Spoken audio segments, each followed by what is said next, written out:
There are so many reasons to be excited about the car I'm about to drive. It was made in one of the most interesting eras of motoring, the 1960s. Lotus founder Colin Chapman had a hand in its design, and while it is a saloon, it's also a performance car icon.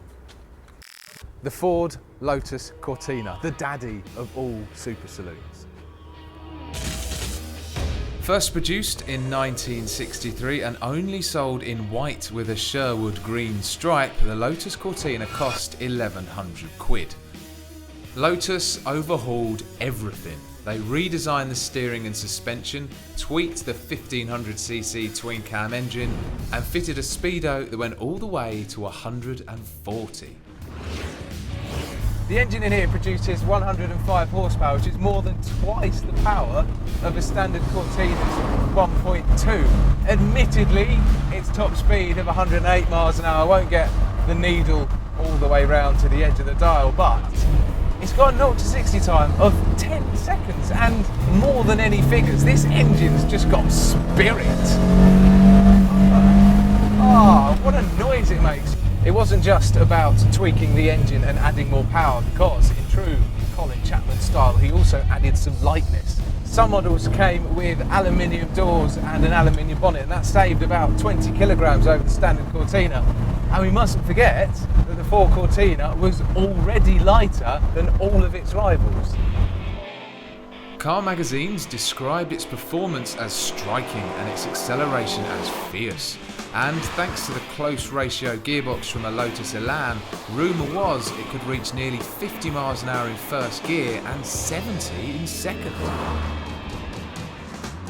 I've driven some of the best gear changes around in modern cars, and this honestly is right up there with the best of them. It's so accurate and sweet. You change gear just for the fun of it. The ride is so compliant. The steering, oh man, you just turn it in and don't want the corner to stop.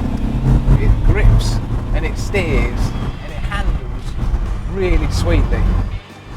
But the defining feature of this has to be the engine. It's charismatic, cheeky, noisy, raughty, torty, powerful, revvy, old school, throaty, beautiful. Oh. Now, because it is so light, I was worried that it would feel a little bit skittish and unstable, but it doesn't at all. I think because of the weight of the steering, which is quite heavy, it feels really stocky and substantial on the road. It doesn't feel like some fragile, flaky old classic. This is a meaty man's car that you have to drive with both hands. On the road, the Lotus Cortina's handling and grip were in a different league to other saloon cars, but Ford desperately wanted a car that could dominate on rally stages. The Zodiac was too heavy, and the Anglia short on grunt. The gutsy Lotus was perfect. Almost. Chapman's redesign made the Cortina fast, but also frail. Its Achilles heel was the A-frame rear suspension, which had a tendency to break over rough surfaces. Not exactly ideal for a rally car. It wasn't until 1965 that the problem was finally solved, when the suspension was swapped for the standard car's rear leaf springs. The next year, it went out and won the RAC Rally. Shortly after that, the Mark II Cortina was released, along with a new Lotus version which was stronger and cheaper and more reliable. It did away with the slightly unreliable suspension and lightweight body panels, and also, unlike the Mark I Cortina, came in 14 different colours. The successor was a more complete package, but it's the original that set the template.